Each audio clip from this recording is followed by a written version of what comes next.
Hello friends, welcome to the Silicon Gurukul. Today is 13 December 2023. Like every day, मैं हूं आप सभी के साथ कुछ करंट अफेयर्स टॉपिक्स को लेकर. These topics are very important as per the syllabus prescribed by UPSC and State PSC as well as other competitive examinations. So be with me till the last of this session. Nature Interpretation Center. Nature interpretation centre अपने आप में एक first of its kind से कहा जा रहा है. इसका इनॉग्रेशन हुआ है हाल ही में ईस्टर्न घाट्स बायोडाइवर्सिटी सेंटर में. और ये जो ईस्टर्न घाट्स बायोडाइवर्सिटी सेंटर है, इसका भी इनॉग्रेशन हाल ही में हुआ है, परहैप्स नवंबर या दिसंबर में ही हुआ है, इसी जस्ट 20 to 30 days एगो. और ये जो ईस्टर्न घाट्स बायोडाइवर्सिटी सेंटर है, इसमें इनॉग्रेशन हुआ है, इसके कैंपस के भीतर इनॉग्रेशन हुआ है नेचर इंटरप्रिटेशन सेंटर का. और ये जो ईस्टर्न घाट्स बायोडाइवर्सिटी सेंटर, यानी कि ये दोनों के दोनों सेंटर कहाँ सिचुएटेड हैं, Kambalakonda wildlife sanctuary in Visakhapatnam was inaugurated. Okay, तो विशाखापत्तनम आप देख रहे हैं मैप में, यहाँ है. ओके, इधर बे ऑफ बंगाल है और विशाखापत्तनम से कुछ डिस्टेंस पर, यानी कि नॉर्थ कह लीजिए इसका, हल्का सा वेस्ट, तो नॉर्थ डायरेक्शन में इस पोजीशन पर यहाँ पर क्या सिचुएटेड है, ये है Kambalakonda wildlife sanctuary located near Visakhapatnam, state of Andhra Pradesh, all of you know. It is named after the local hillock कंबलकोंडा. तो एक लोकल हिलॉक है यहाँ पर कंबलकोंडा, उसी के नाम पर ये जो वाइल्ड लाइफ सेंचुरी है उसका नाम रखा गया है. Acting as a green lung for citizens of Vizianagaram is this large and sprawling sanctuary. Topography की बात करें तो हिली एरिया है यहाँ पर विद स्टीप स्लोप्स. तो यहाँ पर स्लोप्स बहुत ही स्टीप है और एरिया पूरा हिली है. वेजिटेशन क्या है इसकी, तो यह है dry evergreen forest, a highly threatened and unique forest type seen only in Tamil Nadu and Andhra Pradesh in India. तो ये जो ड्राई एवरग्रीन फॉरेस्ट है, एक highly threatened and unique forest माना जाता है, जो कि इंडिया में तमिलनाडु और आंध्र प्रदेश में ही सिर्फ पाया जाता है. वो यहाँ पर कंबलकोंडा वाइल्ड लाइफ सेंचुरी में हमें देखने को मिलता है. फ्लोरा की बात करें तो वंडरफुल प्लांट्स है like tectona grandis, randia dumetorum, grewia tiliifolia. I'm sorry if I can't pronounce it well. One of the most stunning flowers found in the region includes the Indian shrew tree. Other flowers and fruits like flower of the bush plum tree, jungleberry branches. Okay. Fauna की बात करें तो leopard, barking deer, jackal, avifauna include paradise, flycatcher, tree pie, quails, partridges, etc. So this was a quick overview. अगर हम बात करें कि nature interpretation centre जो खुला है आखिर वो क्या है, तो देखो ये जस्ट लाइक म्यूजियम है, लेकिन म्यूजियम एक अलग चीज़ होता है, वहाँ पर जो एंशियंट चीज़ें होती है उसे दिखाई जाती है. लेकिन यहाँ जो है, यहाँ पर सीलिंग से लेकर के फ्लोर तक कुछ इस तरह के 3D इमेजेस बनाए गए हैं, कुछ इस तरह से इसे दिखाया गया है, जिससे कि पूरा का पूरा जो हमारा ये ईस्टर्न घाट्स है, ये जो ईस्टर्न घाट का पूरा एक एरिया है, जिसमें बहुत ही बड़ा बायोडाइवर्सिटी ये समेटे हुए पूरा का पूरा ईस्टर्न घाट्स. तो ईस्टर्न घाट्स की ब्यूटी को दिखाया गया है यहाँ पर 3D प्रिंटिंग के ज़रिए या फिर और भी तरीके से स्टैचूज़ के ज़रिए. तो एक अलग ही यहाँ पर माहौल होता है. बच्चे और कोई भी जो विजिटर हैं यहाँ जाकर पूरे ईस्टर्न घाट्स के इन्वायरमेंट को, पूरा ईस्टर्न घाट के बायोडाइवर्सिटी को अच्छे से समझ सकते हैं, इसको एंजॉय कर सकते हैं और बहुत कुछ सीख भी सकते हैं. तो मेन पर्पज़ इसका यही है. It was the brain child of Visakhapatnam divisional forest officer Anant Shekhar. The floor to ceiling map introduces visitor to the landscape of the eastern ghats, okay, parallel to the eastern coast of India stretching from Odisha to Tamil Nadu. तो picture में आप देख लो, ओडिशा से लेकर के ये तमिलनाडु तक stretching किया हुआ ये ईस्टर्न घाट्स है. And this is the western Ghat on the western coast of India.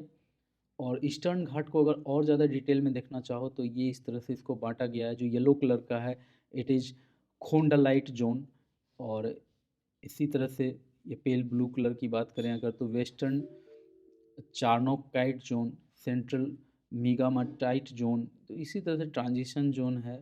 ठीक है, तो ये सारी इन्फॉर्मेशन हमें मिलता है national interpretation centre, sorry nature interpretation centre से रिलेटेड. ओके, साइज Vinbax 2023. This is a kind of joint military exercise between India and Vietnam. देखो, इस टॉपिक में हमें बहुत कुछ जानने को मिलेगा। नॉट ओनली कि जो विनबैक्स है वो इंडिया और वियतनाम के बीच हो रहा है, बल्कि उसके अलावा भी बहुत सारे चीज़ हमें इसमें सीखने हैं। The Indian Army Forces contingent comprising 45 personnel reached Hanoi, Hanoi Vietnam की कैपिटल है, to take part in the joint military exercise Winbax 2023।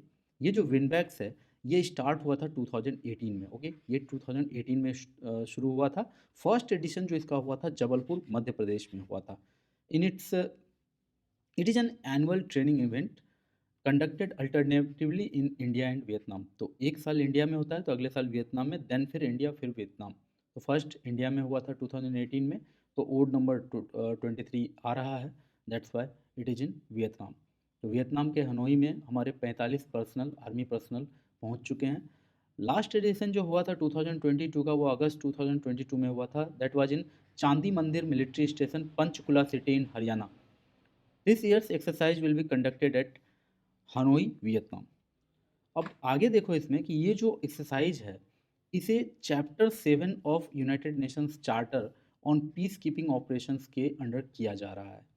Okay, तो याद रखना इस बात को कि जो पीस कीपिंग ऑपरेशंस है यूनाइटेड नेशंस चार्टर का, वो चैप्टर 7 में इंक्लूडेड है और उसी से रिलेटेड ये एक्सरसाइज किया जा रहा है इंडिया और वियतनाम के बीच में।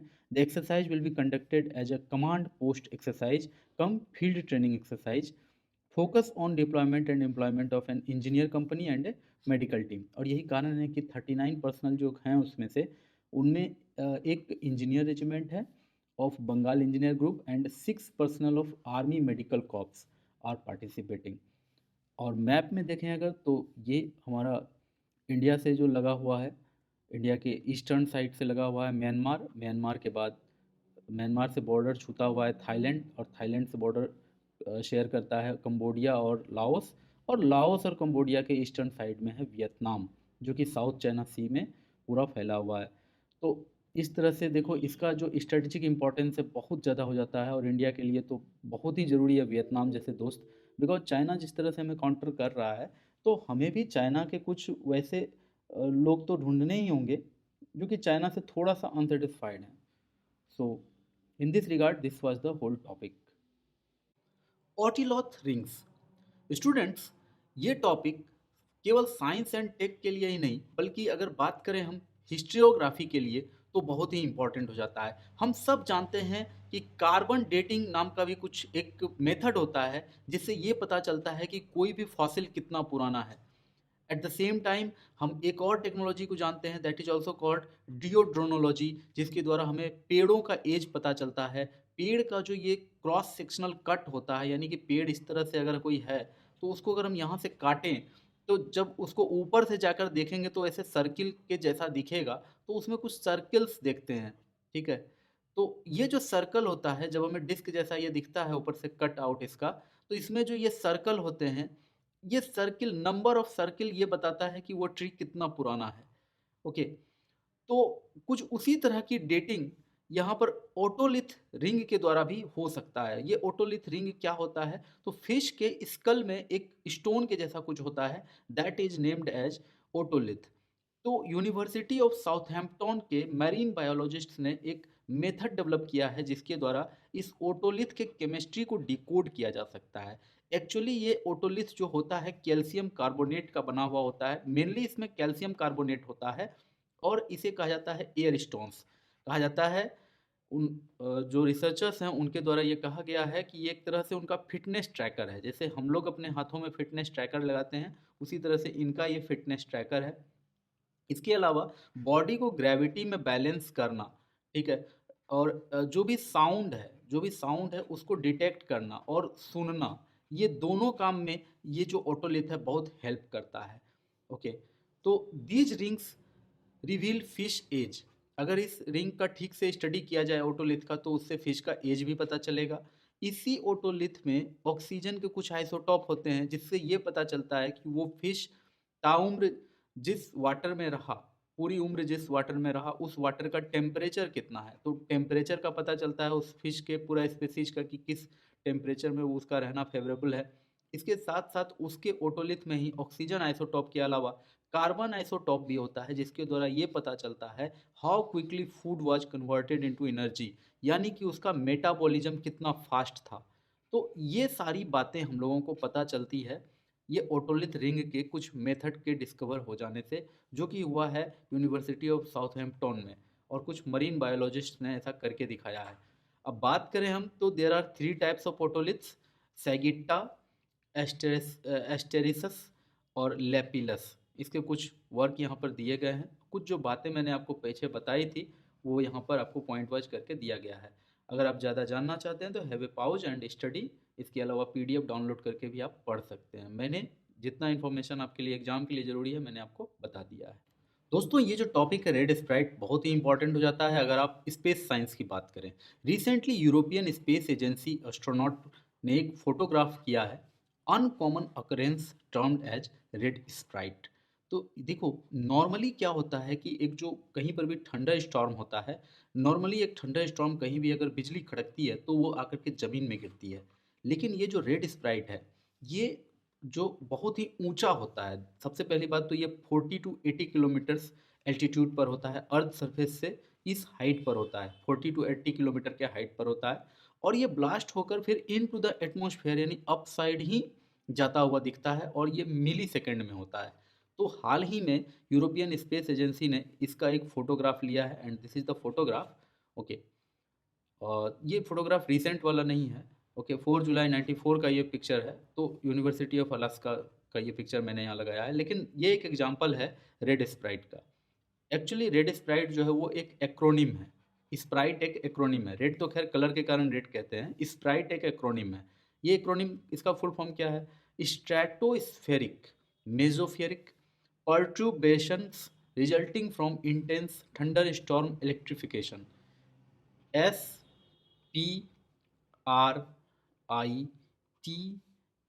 स्प्राइट।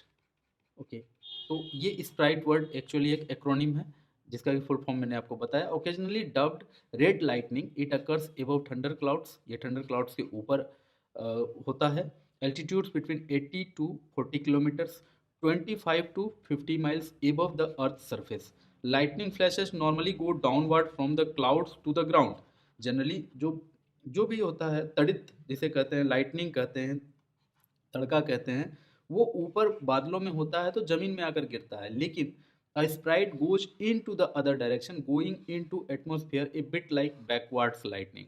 तो ऐसा लगता है ये बैकवर्ड लाइटनिंग है, ये कुछ ऊपर के ही तरफ भागने की कोशिश करता है, तो ऐसा दिखता है। और ये बहुत ही क्विकली होता है, मिली सेकेंड में होता है, which can make it tricky for scientist to capture and observe them. तो ये बहुत ही रेयर होता है, ठीक है। तो ऐसा भी नहीं कि हमेशा होगा तो लोग बैठे रहे कैमरा लेकर और कैप्चर कर लें। रेयर होता है तो उन्हें कैप्चर करना बहुत मुश्किल होता है, और होता है और मिली सेकेंड में फिर गायब हो जाता है। तो इसलिए जब ईएसए ने इसे रिकॉर्ड किया है, कैप्चर किया है, so this is a very great incident, इसलिए ये करंट अफेयर्स में आ जाता है हमारा। इसके अलावा अगर हम ट्रांजिएंट लुमिनस इवेंट यानी कि TLE, okay, transient luminous event की बात करें, TLE, तो और भी TLE हैं, जैसे कि ब्लू जेट्स, एल्विस। तो इस तरह के और ट्रांजिएंट लुमिनस इवेंट हुआ करते हैं। अगर ब्लू जेट्स की बात करें तो quite faint blue in colour, and so this can make them tricky to spot. It is similar to red Sprite.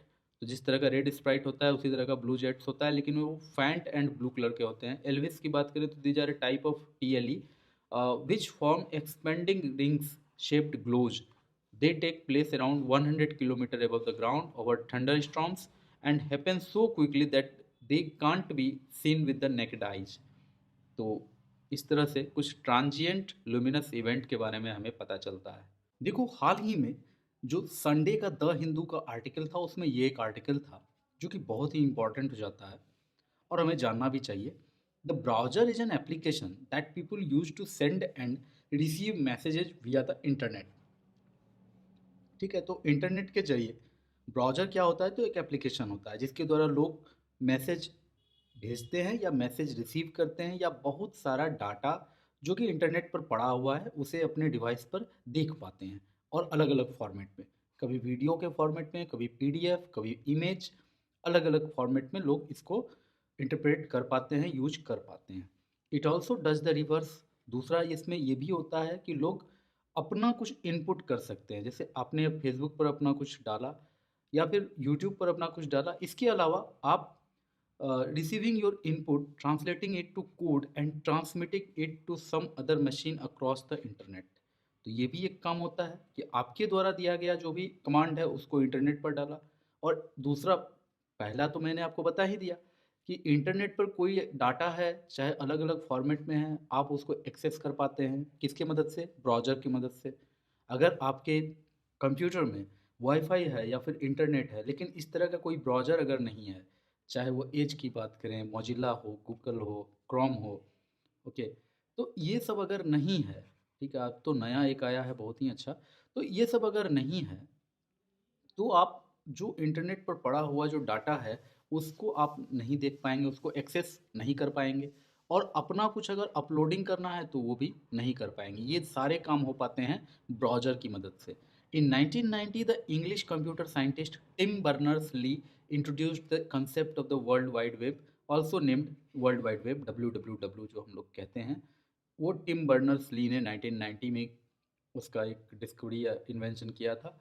In 1990 the English computer scientist, okay, oh sorry, same बात दोबारा हो गया है, same information. So okay, modern web browsers have multiple core components, request and response. When we enter a websites address, जब हम किसी website के address में जाते हैं, तो in the form of uniform resource locator, URL। देखो, जैसे कि मैं अभी कहूँगा www.silicon-gurukul.com, तो ये जो है ये मेरे वेबसाइट का URL है, ओके। तो जब कोई ये यूनिफॉर्म रिसोर्स लोकेटर के फॉर्म में किसी के वेबसाइट में एंटर करना चाहता है, तो ब्राउज़र क्या करता है, ये आपका ब्राउज़र का काम होता है, ये आपके क्रोम का काम है, सफारी का काम है, मोजिला का काम है कि that sends a request to a server. एक सर्वर को ये रिक्वेस्ट भेजता है, asking for the contents of the specific web page you are interested in. अगर आपने silicongurukul.com टाइप किया है, तो फिर ये जो ब्राउज़र है, ये सर्वर में एक रिक्वेस्ट भेजेगा कि सिलिकन गुरुकुल का जो डाटा है, जिसके लिए कि वो व्यक्ति जो यूआरएल जिसने टाइप किया है उसको एक्सेस मिल जाए, तो ऐसा रिक्वेस्ट ब्राउज़र भेजता है सर्वर में, इंटरनेट सर्वर में। The request travels through a network of servers, और वो रिक्वेस्ट सर्वर के नेटवर्क में, एक सर्वर नहीं, ढेर सारे सर्वर के नेटवर्क होते हुए ट्रैवल करता है। Reaching the server, the request is received and processed, और फाइनली वो रिक्वेस्ट उस वेबसाइट तक पहुंचता है जहाँ पर वो कंटेंट है, और फिर वो प्रोसेस होता है, और ये सब फ्रैक्शन ऑफ सेकेंड में होता है। The server then formulates a response containing the information required to construct the web page, deconstructing the response। The response from the server is not a singular identity, ये एक singular entity नहीं है, sorry, ये एक singular entity नहीं है, instead it is an amalgam of various files। Typically these files are information encoded in three languages: HTML, CSS and JavaScript. HTML आप सब में से बहुत लोगों ने जानते होंगे ये कि HTML hyper text markup language, HTML it provides the architectural blueprint of web page. किसी भी वेब पेज का जो आर्किटेक्ट होता है, उसका ब्लूप्रिंट होता है, वो HTML ही होता है, जो कि कोड के फॉर्म में होता है। और कैस्केडिंग स्टाइल सीट्स जो होता है, वो उसके colour scheme, fonts, spacing, positioning, controlling attributes को स्ट्रक्चर करता है। यानी कि HTML को अगर कोई स्ट्रक्चर प्रोवाइड करता है, तो that is cascading style seats. JavaScript क्या करता है, तो it is the dynamic engine making web pages interactive and responsive. It allows interactive elements like pop-ups, forms, animations and real-time updates, creating an engaging user experience। तो ये सारी चीज़ें JavaScript में होती है। इसके अलावा रेंडरिंग, मैनेजिंग डाटा, ये सब भी इंपॉर्टेंट टर्म्स हैं जो आपको पता रहने चाहिए अगर आप ब्राउज़र का स्टडी करना चाहते हैं। ब्राउज़र के बारे में अगर आप जानते हैं, तो इन सब चीज़ों के बारे में जानिए।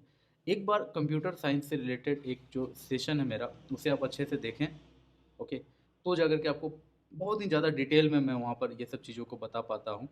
यहाँ पर क्या होता है कि लिमिट ऑफ टाइम होता है, उसमें बहुत सारे टॉपिक को करना है, that's why I am going to the next article.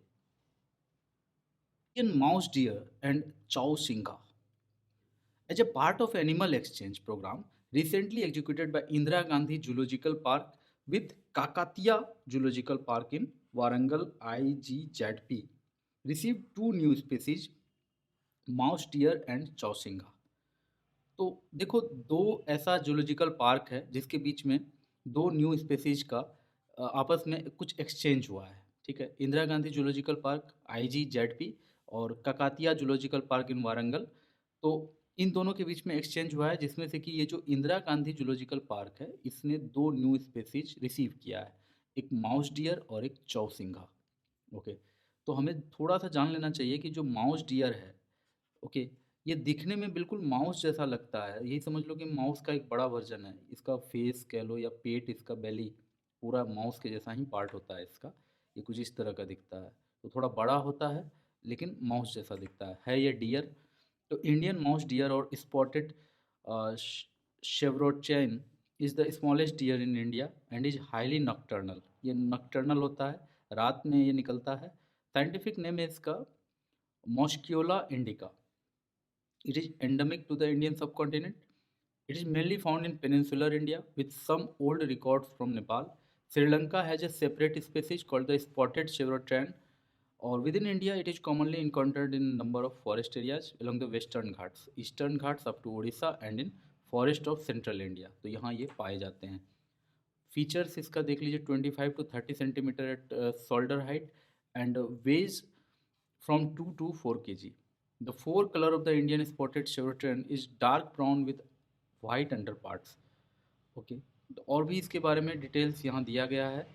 The it forages on the forest floor of fruits, roots, leaves and herbs. It occasionally been observe eating insects. कभी कभी ये इंसेक्ट खा लेता है, अदरवाइज ये तो फ्रूट्स, रूट्स, लीव्स और herbs के ही ऊपर टिका हुआ रहता है, मतलब यही खा के ये जिंदा रहता है। लेकिन कभी कभी कीड़े मकोड़े, क्रटेशियंस एंड इवन स्मॉल मैमल्स को भी ये खाता हुआ दिखता है। दैट मीन्स कि ये ओमनीवोरस है, ना कार्निवोरस है ना हर्बीवोरस है। और IUCN स्टेटस क्या है, तो लिस्ट कंसर्न है। तो इसका एक्सचेंज हुआ है जो दो अभी जूलॉजिकल पार्क के बारे में आपको बताया गया, ककातिया जूलॉजिकल पार्क वारंगल और इंदिरा गांधी जूलॉजिकल पार्क, इन दोनों के बीच में एक्सचेंज हुआ था, जिसमें कि IGZP ने दो स्पेसीज पाया, जिसमें से कि एक माउस डियर है और दूसरा है चौसिंघा। इसमें देखो चार हॉर्न निकला हुआ है इसके हेड पर, that's why it is called chousingha, चार सिंग। तो फोर हॉर्न एंटेलोप है ये। Is a small antelope found in India and Nepal. Scientific name है टेट्रासरस क्वाड्रिकॉर्निस। डिस्ट्रीब्यूशन क्या है इसका, तो endemic to the Indian subcontinent. Endemic to the Indian subcontinent, they are found in woodland areas throughout India. They are smallest antelopes found in Asia. As the name suggests, Chausingha can be identified by four horns. They are usually diurnal and solitary by nature. अकेले रहना ज़्यादा पसंद करता है. However, they can be spotted in loose groups of 3 to 4. Animals are sedentary, inhabiting more or less the same region throughout their lives. They have a yellowish brown to reddish coat and are slender with small legs and a short tail. IUCN red list में ये vulnerable माना जाता है। इसके अलावा Indira Gandhi zoological park जो है वो विशाखापट्टनम आंध्र प्रदेश में है, और ककातिया जूलॉजिकल पार्क जो है वो वारंगल में है, यानी कि तेलंगाना इंडिया में है। इसके अलावा और भी कुछ इसमें आपको डिटेल मिलेगा। फरवरी 2022 में zoo was received accreditation from the world association of zoos and aquariums. तो ये IGZP के बारे में ये एक इन्फॉर्मेशन आपको मिला कि फरवरी 2022 में इसे एक एक्रेडिटेशन मिला था, वर्ल्ड एसोसिएशन और zoos and aquariums. Article 356 of the Indian constitution. Supreme Court ने रिसेंटली ये कहा है कि declaration of state emergency under article 356 and the subsequent actions of the president should have a reasonable nexus. तो बिना reasonable nexus के जो president हैं वो आर्टिकल 356 के द्वारा किसी भी स्टेट में इमरजेंसी नहीं लगा सकते हैं, स्टेट इमरजेंसी वहाँ नहीं लागू कर सकते हैं। ये सुप्रीम कोर्ट उस समय बोल रही थी जब वो आर्टिकल 370 पर अपना वर्डिक्ट सुना रही थी। आप सबको पता होना चाहिए कि 17 नवंबर 1952 से 31 अक्टूबर 2019 तक कश्मीर में आर्टिकल 370 लगा रहा था, और इस आर्टिकल 370 के कारण Kashmir had the power to have a separate constitution, a state flag and autonomy of internal administration. लेकिन आर्टिकल 370 जब से हटाया गया, यानी कि 31 अक्टूबर 2019 से, फ्रॉम दैट टाइम जो कश्मीर है वो इंडिया के अदर स्टेट्स की तरह एक एंटिटी बन के रह जाता है।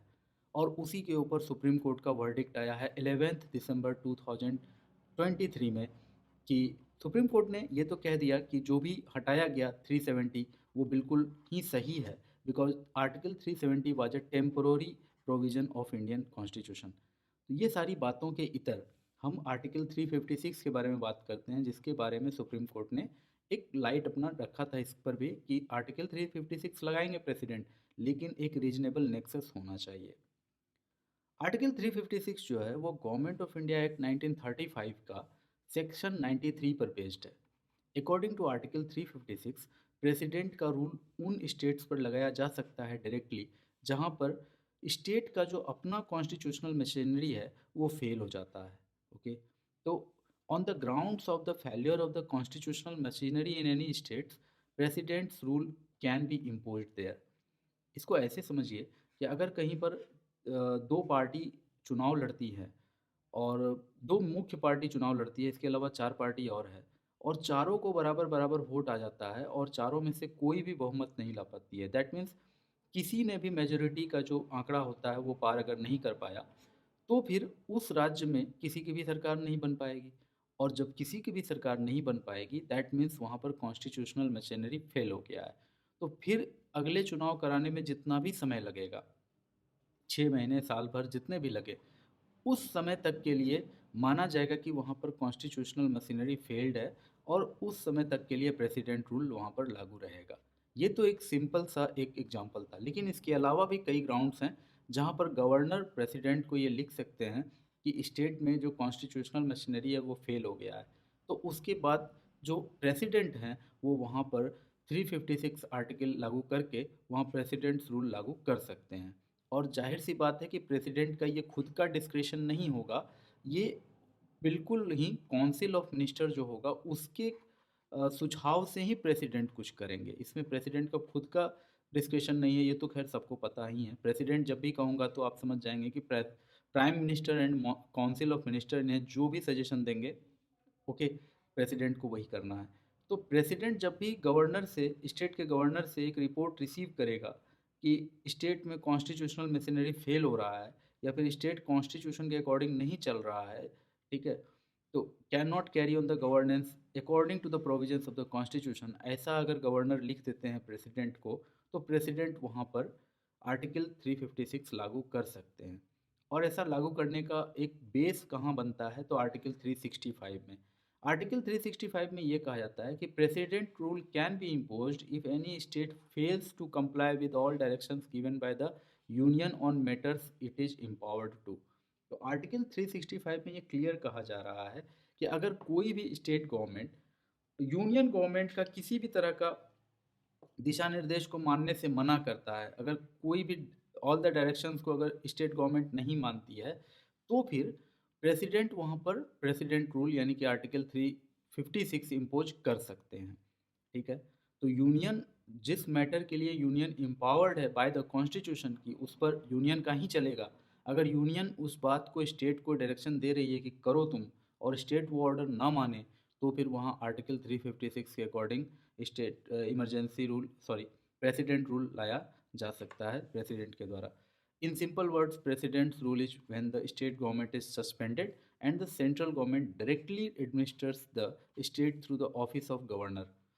तो प्रेसिडेंट रूल तभी लग सकता है जबकि स्टेट गवर्नमेंट सस्पेंड हो जाए, यानी कि वही जो अभी मैंने एक सिचुएशन बताया था कि किसी को बहुमत ना मिले, and the central government directly administers the state through the office of governor. Parliamentary approval is necessary. अगर अगर प्रेसिडेंट जो है वो आर्टिकल 356 को इम्पोज करते हैं किसी भी स्टेट में, तो उसके बाद पार्लियामेंट से उसका अप्रूव होना बिल्कुल ही ज़रूरी होता है।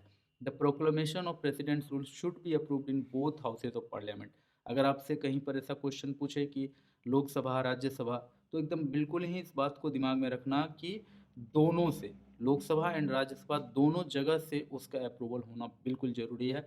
Approval is by a simple majority. ये और बात है कि दोनों जगह सिंपल मेजोरिटी ही चाहिए, लेकिन लोकसभा और राज्यसभा दोनों इसमें इन्वॉल्व होता है, केवल एक से काम नहीं चलेगा। Presidents rule is initially for a period of 6 months, later it can be extended for a period of 3 years with parliamentary approval every 6 months। तो हर 6 महीने पर पार्लियामेंट्री अप्रूवल मिले तो फिर ये जो आर्टिकल 356 है या प्रेसिडेंट रूल है, इसे 3 वर्षों तक बढ़ाया जा सकता है, लेकिन 3 वर्षों के बाद नहीं बढ़ाया जा सकता है। देखो, ये जब कॉन्स्टिट्यूशन बना था तब ऐसा रूल था, लेकिन 44th amendment of the constitution जो होता है 1978 में, उसमें ये कहा गया कि इस तरह का अमेंडमेंट, इस तरह का जो एक्सटेंशन है, यानी कि एक बार 6 महीने के लिए हुआ, फिर लोकसभा जब जब चाहे उसको बढ़ाते रहे हर 6 महीने पर, और 3 साल तक प्रेसिडेंट रूल लागू रहे, तो ये तो इसमें कोई बदलाव नहीं होगा, ये तो होगा ही। लेकिन 1 साल हो जाने के बाद एक कुछ शर्तें रखी गई है कि 1 साल से अधिक प्रेसिडेंट रूल आप लेके जाते हैं आगे, ठीक है, ये सब प्रोसेस तो चलेगा ही कि 6-6 महीना पर आपको पार्लियामेंट से अप्रूवल लेना होगा, दोनों सदन में अप्रूवल लेना होगा, सिंपल मेजॉरिटी से अप्रूवल लेना होगा, ये सारी बातें तो अपनी जगह पर चलेंगी ही। लेकिन साथ में कुछ और कंडीशन डाला गया कि 1 साल से अधिक जो प्रेसिडेंट रूल है वो तभी चल सकता है जब राष्ट्र में नेशनल इमरजेंसी लगा हुआ हो पूरे भारत में, तो ही प्रेसिडेंट रूल चलेगा 1 साल से अधिक। एक तो ये बात हुई। दूसरी बात, अगर नेशनल इमरजेंसी नहीं है, फिर भी किसी राज्य में अगर प्रेसिडेंट चाहती है कि उसे इमरजेंसी लगा के ही रखना है, तो फिर इलेक्शन कमीशन ऑफ इंडिया को सर्टिफ़ाई करना होगा कि it is necessary to continue the president's rule in the state because of difficulties in conducting assembly elections in the state. तो फिर इलेक्शन कमीशन ऑफ इंडिया को ये सर्टिफाई करके देना होगा कि वहाँ इलेक्शन कराना अभी सही नहीं है, बहुत मुश्किल आने वाली है, तो प्रेसिडेंट रूल बनाए रखना वहाँ ज़रूरी है। अगर इलेक्शन कमीशन ऑफ इंडिया ऐसा लिख कर दे देते हैं, सर्टिफाई कर देते हैं, तो प्रेसिडेंट वहाँ पर 1 साल से बियॉन्ड भी प्रेसिडेंट रूल अपना लगा करके रख सकते हैं, कोई दिक्कत की बात नहीं है। लेकिन पहले ऐसा रूल नहीं था, ये हुआ है लागू 1978 के 44th अमेंडमेंट के बाद। हमेशा इस बात को ध्यान में रखेंगे हम सब। What happens after the president rule is imposed? अगर प्रेसिडेंट रूल हो जाए तो उसके बाद ये होता है कि governor carries on with the administration of the state. Governor जो है वही एडमिनिस्ट्रेशन देखेगा स्टेट का, स्टेट के चीफ सेक्रेटरी का हेल्प लेकर के। यानी कि जो काम चीफ मिनिस्टर अपने पूरे मंत्रिमंडल के साथ करते थे, governor is the soul authority. पूरा का पूरा काउंसिल ऑफ मिनिस्टर जो स्टेट का होता है वो गवर्नर में सिमट जाता है, और गवर्नर का हेल्प करने के लिए स्टेट के चीफ सेक्रेटरी होते हैं। The president has the power to declare that the state legislature's power would be exercised by the parliament.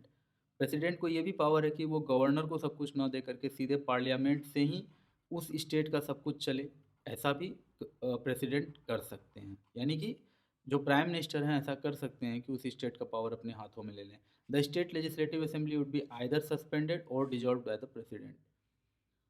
When the parliament is not in session, the president can promulgate ordinances with respect to the state administration. तो अब समझने वाली बात यहाँ ये है कि अगर अगर प्रेसिडेंट ने कहीं पर किसी समय प्रेसिडेंट ने किसी स्टेट में आर्टिकल 356 को इम्पोज कर दिया और उस समय पार्लियामेंट अपने सेशन में नहीं है, तो फिर प्रेसिडेंट को उस समय ऑर्डिनेंस प्रोमलगेट करना पड़ेगा with respect to the state's administration, चाहे वो गवर्नर के हाथों होगा या फिर कोई और जो भी उसका मेथड होगा, वो ऑर्डिनेंस के थ्रू प्रेसिडेंट वहाँ पर अपना बताएंगे कि वहाँ क्या होना है। और जैसे ही फिर अ, संसद की सभा बैठती है, ओके, जैसे ही संसद की सभा बैठती है तो उसके 2 महीनों के भीतर, 2 महीनों के भीतर उस आर्टिकल उस प्रेसिडेंट रूल के जो डिक्लेरेशन है प्रेसिडेंट का, उसको अप्रूव करना पड़ेगा दोनों हाउस से। ओके, ये सारा का सारा एक सिस्टम बना हुआ है, इसी के अकॉर्डिंग कंट्री में ये सारी चीज़ें चल पाती है। रिवोकेशन कब होगा, कब प्रेसिडेंट रूल को हटाया जा सकता है? तो कभी भी हटाया जा सकता है, हमेशा याद रखेंगे, कभी भी हटाया जा सकता है। प्रेसिडेंट के प्रोक्लेमेशन से कभी भी इसे हटाया जा सकता है। और जब प्रेसिडेंट का प्रोक्लेमेशन हटाएगा, हटाने का, तो उसके लिए किसी भी तरह की अप्रूवल की कोई ज़रूरत नहीं है पार्लियामेंट से। पार्लियामेंट में कोई वोटिंग नहीं होगा, बस प्रेसिडेंट ने प्रोक्लेम कर दिया कि फलाने स्टेट से हटाया जा रहा है प्रेसिडेंट रूल, तो वो प्रेसिडेंट रूल उस समय से हटा हुआ माना जाता है। उसके लिए पार्लियामेंट में किसी तरह के अप्रूवल की कोई ज़रूरत नहीं है। So that was the whole case. I hope इसे समझाने में मैं कुछ हद तक यहाँ पर सक्सेसफुल हूँ। अदरवाइज पॉलिटी का जो सेशन अपना चल रहा है उसमें आप अच्छे से अगर कर रहे हैं तो ये सारी चीज़ें वहाँ और डिटेल में हम लोग करेंगे, ठीक है? तो मिलते हैं पॉलिटी के सेशन में भी। अभी नेक्स्ट टॉपिक पर चलते हैं। Non convertible redeemable preference shares। देखो हाल ही में सेबी ने क्या किया है कि कंपनीज को परमिट कर दिया है कि वो नॉन कन्वर्टिबल डिबेंचर्स या नॉन कन्वर्टिबल रीडीमेबल प्रेफरेंस शेयर्स 10,000 के फेस वैल्यू तक का भी इशू कर सकते हैं, जारी कर सकते हैं, जो कि पहले ऐसा नहीं था। करंट सिस्टम चल रहा था कि ₹1 लाख फेस वैल्यू तक का ही वो, यानी कि 1 लाख रुपीज के फेस वैल्यू से ऊपर का ही वो नॉन कन्वर्टेबल डिबेंचर्स या नॉन कन्वर्टेबल रीडीमेबल प्रेफरेंस शेयर वो जारी कर सकते थे। कंपनीज के लिए ऐसा रेगुलेशन था, जिसे कि 1 लाख से घटाकर अब 10,000 रुपीज कर दिया गया है। तो इस टॉपिक में हम देखेंगे कि प्रेफरेंस शेयर्स होता क्या है, डिबेंचर्स क्या होता है, नॉन कन्वर्टेबल डिबेंचर्स क्या होता है, नॉन कन्वर्टेबल रीडीमेबल प्रेफरेंस शेयर्स क्या होता है, उसको हम लोग जानेंगे। उसके अलावा देखो सेबी के बारे में थोड़ा सा रिवाइज कर लें तो ये 1988 में इसका फॉर्मेशन हुआ था, करीब 35 ईयर्स एगो। और एक्वायर्ड स्टैट्यूटरी स्टेटस तो 1992 में ये स्टैट्यूटरी बॉडी बन गया था, और आज की डेट में ये एक रेगुलेटरी एजेंसी है। ओके, सेबी एक्ट के द्वारा इसका इसे स्टैट्यूटरी स्टेटस मिला था। एजेंसी, एग्जीक्यूटिव, पेरेंट डिपार्टमेंट, ये सारी बातें आपको पता होनी चाहिए और शायद आपको पता पहले से है। हमें क्या देखना है, तो प्रेफरेंस शेयर्स क्या होता है। देखो प्रेफरेंस शेयर्स क्या होता है कि एक होता है ऑर्डिनरी शेयर, तो जो कि आप शेयर मार्केट में खरीदते हैं। एक होता है प्रेफरेंस शेयर। तो प्रेफरेंस शेयर में क्या होता है कि आपसे कंपनी ये वादा करता है कि हम आपको 14% का हर साल आपके पैसे में ग्रोथ देंगे। यानी कि अगर आपने 100 रुपये जमा कर दिए हैं हमारे कंपनी में, 100 रुपये हमारे कंपनी में इन्वेस्ट किए हैं, तो हर साल वो 114 हो जाएगा, अगले साल फिर उसका 128 हो जाएगा। तो ये होता रहेगा, ग्रो आपका 14% होता रहेगा। चाहे इसमें कंपनी अगले साल 6% ही ग्रोथ कर रहा हो, उससे मतलब नहीं है, आपको 14% मिलेगा। ठीक है। और अगर कंपनी 50% भी ग्रोथ कर गया है तो आपको 14% ही मिलेगा। That are preference shares.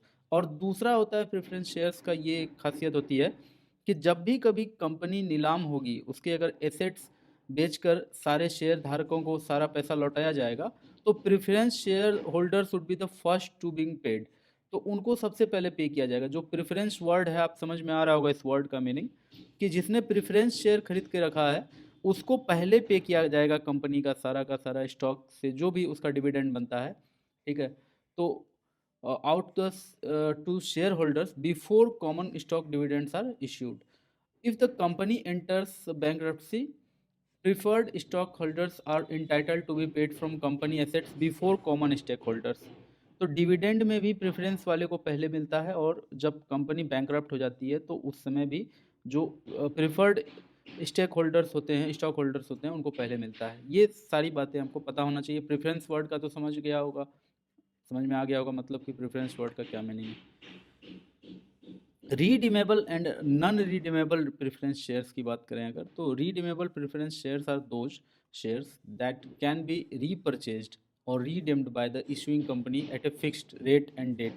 इसे ऐसे समझ लो कि अगर आप आज 100 रुपये कंपनी को दे रहे हो, तो चलो 10,000 की बात हो गई है, तो 10,000 रुपये आज आप अगर उसे दे रहे हो, उसका शेयर खरीद रहे हो 10,000 रुपये का, और ये प्रेफरेंस शेयर है, तो आपको तो कंपनी वादा कर देगी कि मैं आपको 15% हर साल दूंगा। तो वो आपको 15% दे रही है, लेकिन जो रीडीमेबल वर्ड लगा हुआ है जिन प्रेफरेंस शेयर्स में, उसका क्या होता है कि वो सपोज कि आज से 5 साल के बाद, यानी कि 31 दिसंबर 2028 में वो रिडीमेबल है। तो 31 दिसंबर 2028 में आपका क्या होगा कि वो रिडीम हो जाएगा। कंपनी आपसे वो शेयर वापस खरीद लेगा। जो आपने 10,000 रुपये का कंपनी से खरीदा था, कंपनी ये 10,000 रुपया वापस आपको देकर ये शेयर कंपनी का हो जाएगा, ये आपका नहीं रहेगा इस डेट के बाद। ठीक है। लेकिन नॉन कन्वर्टिबल में क्या होता है, नॉन रिडीमेबल में क्या होता है, सॉरी, नॉन रिडीमेबल में क्या होता है कि उसमें इसे परपेचुअल कहा जाता है। परपेचुअल, आपने एक बार खरीदे, 10,000 रुपये लगाए, अब भूल जाओ, जीवन भर के लिए आपको अब 14,000 रुपया हर साल मिल जाएगा। लेकिन ये 10,000 आपको कभी भी लौट के नहीं मिलेगा। These are called redeemable preference shares. हाँ, जब बैंकरप्ट हो जाएगा कंपनी, तो फिर आपका जो शेयर है आपको मिल जाएगा with that 10 rupees, on that 10,000 rupees. ठीक है ना। तो उस समय वैसा होगा, लेकिन जब तक वो कंपनी है तब तक परपेचुअल तरीके से हमेशा के लिए आपको सिर्फ वो वादा किया हुआ इंटरेस्ट ही मिलेगा, आपको वो 10,000 कभी नहीं मिलेगा। तो ये होता है नॉन रिडीमेबल और रिडीमेबल। अब आओ देख लेते हैं non convertible versus convertible preference shares. तो ऐसा होता है कि अगर वो नॉन कन्वर्टिबल है, नॉन कन्वर्टिबल प्रेफरेंस शेयर है, तो अगर आपने 10,000 रुपये का शेयर खरीद लिया, तो पहले देख लेते हैं कन्वर्टिबल क्या होता है। कन्वर्टिबल अगर है तो ऐसा सेट रहता है, पहले से लिखा रहता है कि 5 साल बाद या 10 साल बाद, आफ्टर 10 ईयर्स ये क्या होगा, तो ये ऑर्डिनरी शेयर हो जाएगा। तो ऑर्डिनरी शेयर हो जाएगा तो आपको उसमें उस समय फ़ायदा भी हो सकता है या फिर आपको लॉस भी हो सकता है, बेनिफिट लॉस दोनों है। क्योंकि आपको अगर 15% का वादा किए हुए था कंपनी, तो 15% हर साल दे रहा था, लेकिन कंपनी हर साल 50% के स्पीड से बढ़ रहा था, आपको मिल रहा था मात्र 50%। 10 ईयर्स लेटर, जब ये इतना शेयर, जितना शेयर आपने 10,000 में खरीदा था, 10 ईयर्स लेटर वो शेयर जब आपका कन्वर्ट कर जाएगा ऑर्डिनरी शेयर में, तो कंपनी जिस रफ्तार से ऊपर बढ़ेगी, जिस स्पीड से कंपनी का ग्रोथ होगा, उसी स्पीड से आपके भी पैसे का ग्रोथ होगा। और जिस स्पीड से कंपनी नीचे आएगी, आपका भी पैसा उसी हिसाब से नीचे आएगा। फिर ये 15% का वादा खत्म हो जाएगा, ये आपका शेयर ऑर्डिनरी शेयर बन चुका है। वो प्रेफरेंस वाली जो बात थी कि डिविडेंड भी पहले आपको मिलेगा, बाकी तब जो और स्टॉक होल्डर्स हैं उनको मिलेगा, वो सारी बातें खत्म हो जाएंगी, ऑर्डिनरी शेयर हो जाएगा आपका ये 10,000 रुपीज़ का। और नॉन कन्वर्टेबल में क्या होता है कि जब तक के लिए आपका ये प्रेफरेंस शेयर था, जितने दिनों के लिए, अगर परपेचुअल है तो परपेचुअल, तो हमेशा के लिए ये नॉन कन्वर्टेबल रहेगा, कभी भी कन्वर्ट नहीं करेगा ऑर्डिनरी शेयर में। आई होप यहाँ तक बात समझ में आ गया होगा। डिवेंचर्स की बात करो तो ये जो होता है, मोर देन 10 ईयर्स का एक डेट बॉन्ड होता है, ठीक है, डेट इंस्ट्रूमेंट होता है। तो बहुत सारे कंपनी, इवन गवर्नमेंट भी क्या करती है कि निकालती है अपना, क्योंकि ये क्रेडिट वर्दिनेस पे डिपेंड करता है, क्योंकि इसमें कोलेट्रल कुछ भी नहीं होता है। अगर आप अपने दोस्त को, दोस्त या फिर अपने मोहल्ले में किसी व्यक्ति को 5 लाख रुपए का अगर लोन देंगे, तो आप चाहेंगे कि उससे कुछ कोलेट्रल मैं रख लूँ, उसका कुछ ज़मीन के कागज़ या घर के कागज़ या फिर कोई ज्वेलरी आप रख के ही उसको 5 लाख रुपीज़ देंगे, यूं ही तो नहीं देंगे, कोई नहीं देता है। लेकिन डिवेंचर अगर कोई व्यक्ति किसी कंपनी का लेता है, तो उसे सिर्फ एक पेपर हाथ लगता है जिस पर ये बॉन्ड भरा हुआ रहता है कंपनी के द्वारा कि मैं इस व्यक्ति से 5 लाख रुपए ले रहा हूँ, ये एक डिवेंचर बॉन्ड है, और इस व्यक्ति को टाइम टाइम पर मैं इंटरेस्ट पे करता रहूँगा और इसका पैसा मेरे पास जमा रहेगा, जब चाहेगा ये ले सकता है। तो इस तरह का जो एक इंस्ट्रूमेंट होता है, दिस इज कॉल्ड डिवेंचर। तो ये सारी चीज़ें हैं। और डिवेंचर भी कभी कभी कन्वर्टिबल होता है और नॉन कन्वर्टिबल होता है। डिवेंचर कन्वर्टिबल इस तरह से होता है कि एक खास टाइम के बाद इंटरेस्ट पे करते करते कंपनी अपना टाइम अगर कंप्लीट कर लेता है 10 ईयर्स या 20 ईयर्स, तो उसके बाद वो कंपनी बोलेगा कि ठीक है, अब आपका 10 ईयर्स पूरा हो गया है, अब आपका ये जो 5 लाख रुपीज़ का डिवेंचर्स था, अब ये शेयर में चेंज हो गया, तो अब आप कितने रुपए के शेयर होल्डर हो गए। आप चाहें तो शेयर इतने का बेच करके निकल जाइए, या फिर आप इस शेयर को रहने दीजिए, अगर कंपनी ग्रो करेगा तो आपके पैसे भी बढ़ेंगे और आपको डिविडेंड भी मिलेगा। तो इस तरह से गाड़ी आगे बढ़ती है। तो आई होप इतनी बातें मैं समझाने में आपको सक्सेसफुल रहा हूँ। तो ये था non convertible redeemable preference shares, जिसका लिमिट अब गवर्नमेंट ने 1 लाख रुपए से घटाकर 10,000 रुपीज़ तक कर दिया है कंपनीज के लिए। Exchange traded funds, ETF. Recently Lok Sabha में minister of state in labour ministry ने इंफॉर्मेशन दिया कि जो एम्प्लॉयज़ प्रोविडेंट फंड ऑर्गेनाइजेशन, यानी कि ईपीएफओ जिसे एब्रीवेट करके कहा जाता है, ईपीएफओ ने पिछले 7 सालों में, 7 ईयर्स में, करीब 2.5 ट्रिलियन रुपीस से भी अधिक ईटीएफ में इन्वेस्ट किया है, ईटीएफ में। तो ये ईटीएफ क्या है, ईपीएफओ ने क्यों ऐसा किया, इन्हीं सब बातों को हम यहाँ जानेंगे और इसी के थ्रू हमारा थोड़ा सा करंट अफेयर्स भी बिल्डअप होगा।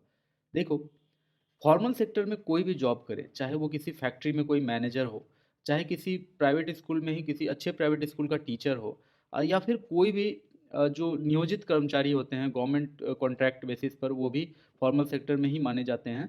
तो उनको जो सैलरी मिलता है ना, अगर 100 रुपीज़ सैलरी मिल रहा है, हम यहाँ परसेंटेज को समझाना चाह रहे हैं इसलिए मैं आपको 100 कह रहा हूँ, तो 100 उसे सैलरी मिलेगा, तो 100 में से समझ ले एक सर्टेन परसेंटेज ऑफ अमाउंट वो एक फंड में जाकर गिर जाएगा, and that is called employees provident fund. Employees provident fund EPF में जाकर के 10 रुपीज जाकर गिर जाएगा, ये 100 का 10 रुपीज जाकर के ईपीएफ में गिर जाएगा।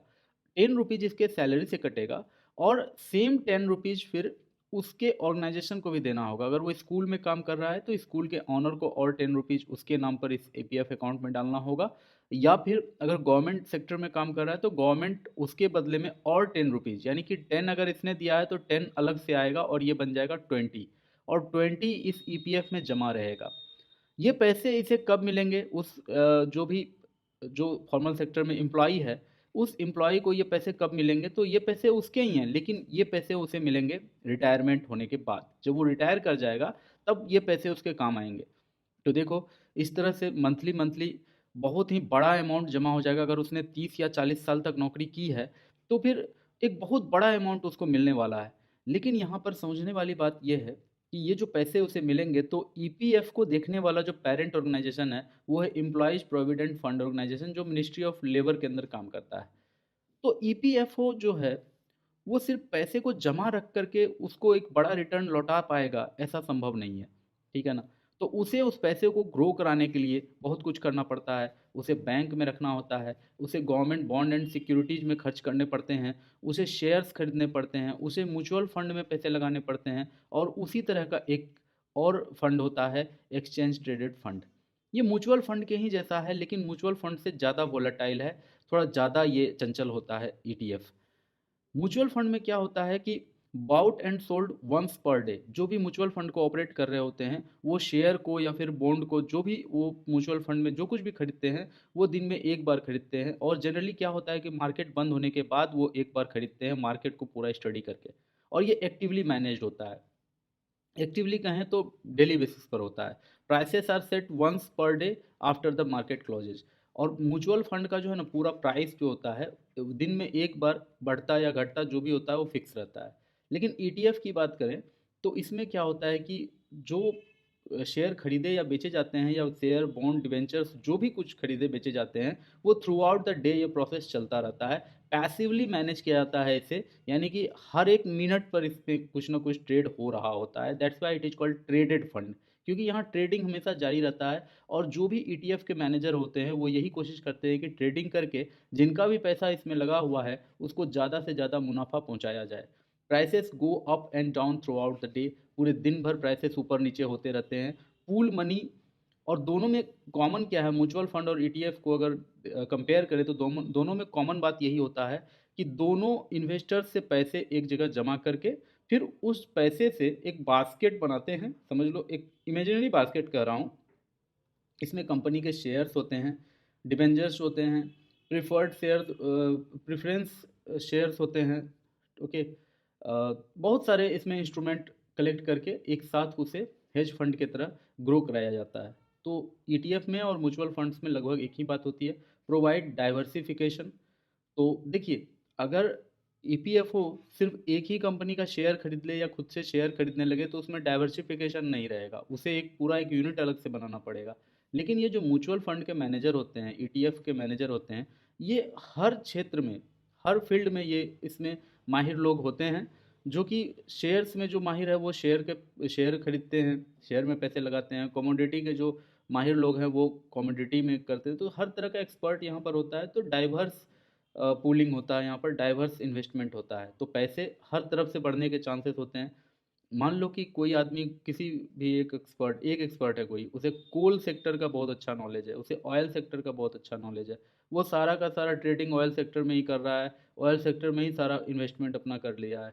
तो ऑयल सेक्टर जब तक बढ़ रहा है तो उसे बहुत मज़ा आएगा। लेकिन कहीं कोई क्राइसिस आ गया, वर्ल्ड में किसी तरह का कोई प्रॉब्लम आया, तो ऑयल सेक्टर डाउन आने से क्या होगा, वो पूरी तरह से बर्बाद हो जाएगा। इसलिए डाइवर्सिफिकेशन ज़रूरी है कि ऑयल सेक्टर में भी पैसा लगा हुआ है, फार्मा सेक्टर में भी पैसा लगा हुआ है, तो डाइवर्सिफिकेशन करते हैं। आजकल तो फाइनेंशियल एक्टिवनेस हर जगह आया हुआ है, तो सब लोग इस बात को समझते हैं। आप में से जितने लोग अभी सुन रहे हैं लगभग सभी ने शेयर मार्केट के बारे में पिछले 2-3 सालों में तो कुछ ना कुछ सुना ही होगा। और कॉमन बात एक और है कि can hold a wide variety of different investments, stock, bonds, commodities it's. Exchange traded fund के बारे में कुछ पॉइंट्स आपको यहाँ पर लिख के दिया गया है। जो बात मैंने आपको कही वही बात यहाँ पर आपको लगभग लगभग दे दिया गया। In simple terms ETFs are fund that track indexes such as CNX Nifty और बीएसई सेंसेक्स etc, और इसी को ट्रैक करते हुए इसके मैनेजर इसमें इन्वेस्टमेंट करते हैं।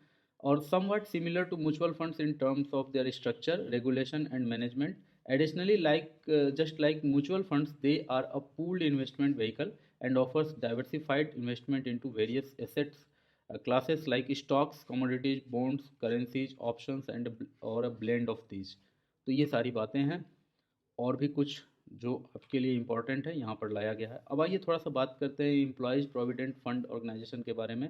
इसे 1952 में एक स्टैट्यूटरी बॉडी के फॉर्म में इसका फॉर्मेशन हुआ था और एक एक्ट लाया गया था 1952 में, employees provident funds and miscellaneous act 1952, और उसी के अंडर इसे एक स्टैट्यूटरी बॉडी के तहत इंस्टॉल किया गया, सॉरी इस्टेब्लिश किया गया। It is under the administrative control of the union ministry of labour and employment. Okay, तो union ministry of labour and employment के अंडर ये ईपीएफओ अपना काम करता है। The act and all its schemes are administered by a tripartite board called Central Board of Trustees. The board comprises representatives of government, both central and state, employers, okay, factory के जो honour होते हैं उसमें से कुछ लोग, उन लोगों का अपना एक यूनियन है, उससे कुछ लोग सिलेक्ट होकर के आते हैं जो कि इस बोर्ड में होते हैं, और एम्प्लॉयज़ यानी कि ट्रेड यूनियन के भी कुछ लीडर्स इसमें होते हैं। तो गवर्नमेंट के लोग होंगे, both central and state government, और जो प्रोड्यूसर्स हैं उसके कुछ लोग होंगे, और जो ट्रेड यूनियन है उसके भी कुछ लोग होंगे। The board is chaired by the union minister of labour and employment, government of India. ये 3 स्कीम ऑपरेट करते हैं: employees provident fund scheme, employees pension scheme, employees deposit linked insurance scheme. 1976 से ये चल रहा है और इस तरह से ये काम करता है सेंट्रल बोर्ड ऑफ ट्रस्टीज़। इसके अलावा ईपीएफओ जो है वो नोडल एजेंसी है for implementing bilateral social security agreements with other countries on a reciprocal basis. तो आप सबको पता है कि इंडिया के कुछ वर्कर्स विदेश में काम कर रहे हैं, विदेश के कुछ वर्कर इंडिया में काम कर रहे हैं, तो यहाँ पर रेसिप्रोकल बेसिस पर दोनों के सोशल सिक्योरिटी एग्रीमेंट्स का जो नोडल एजेंसी है भारत की तरफ से वो ईपीएफओ है।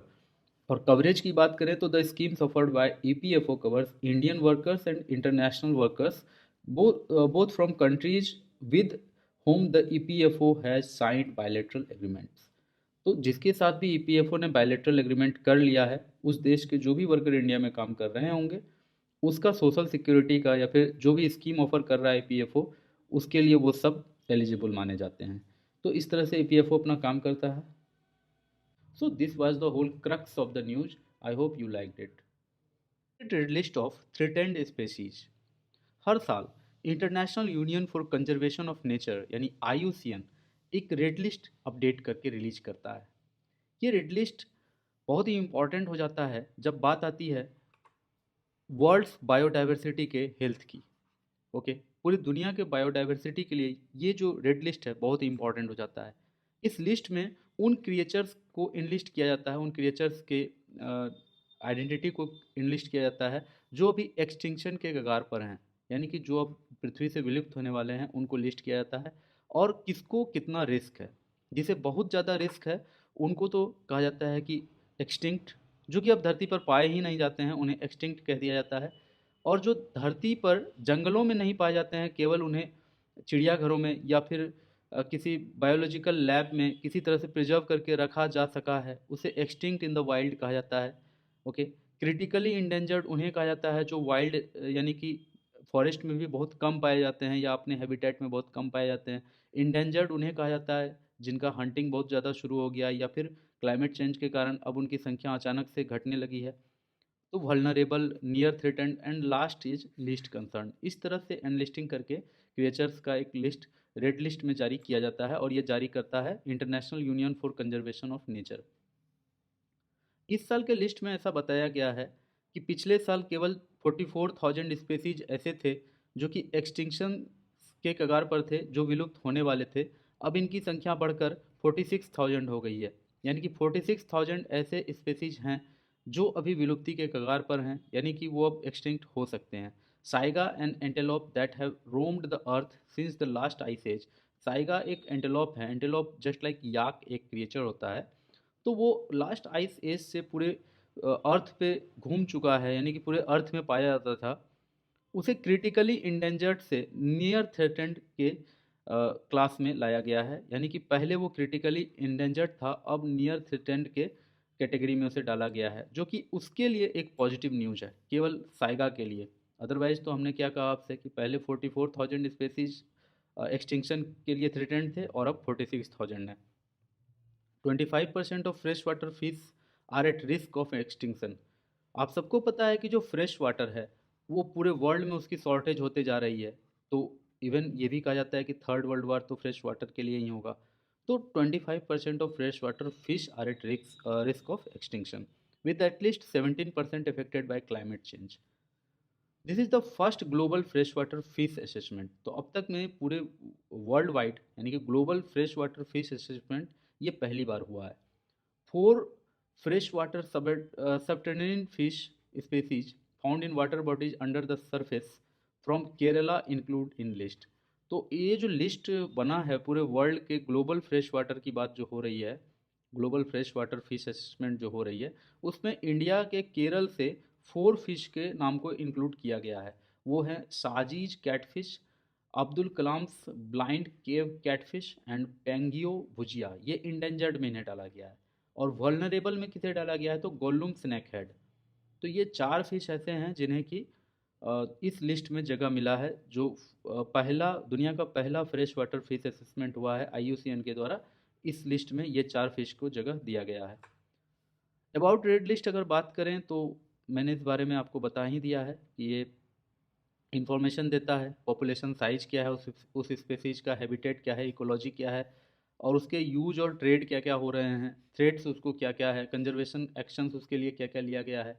और किसी को अगर थ्रेटेंड कहा जाता है कि उसकी जो अ, उसका जो एग्जिस्टेंस है उस वो अगर थ्रेटेंड है तो ऐसा क्यों कहा जाता है।